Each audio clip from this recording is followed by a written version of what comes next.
Hey everyone, welcome back to the channel. If you're diving into the world of cryptocurrency, you're in the right place. Today, we're tackling how to send XDC from your Trezor wallet to Bitmart in 2025. XDC is a fast-growing digital asset, and Trezor is one of the most secure hardware wallets out there. Whether you're a crypto newbie or a seasoned trader, this step-by-step guide will make the process straightforward and stress-free. First things first, make sure you have your Trezor device set up and connected to your computer. You'll also need the Trezor Suite app installed and your XDC tokens in your wallet. Don't forget to have a verified Bitmart account ready to receive the funds. Step 1. Open the Trezor Suite on your computer and connect your Trezor device using the USB cable. Enter your PIN to access your wallet.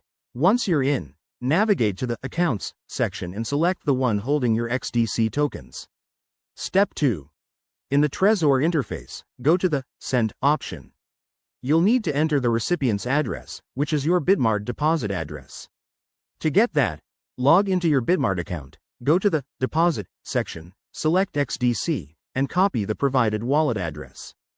Double-check this address. Crypto transactions are irreversible. Step 3. Back in Trezor, paste the Bitmart address into the recipient field. Enter the amount of XDC you want to send, and don't forget to review the transaction fees. These can vary based on network congestion, so aim for a balance between speed and cost. Step 4.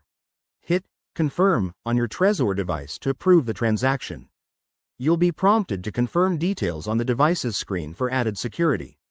Once approved, the transaction will be broadcast to the network. Step 5.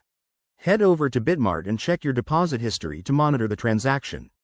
It might take a few minutes to a couple of hours, depending on the XDC network. Always keep an eye out for any confirmation emails or notifications.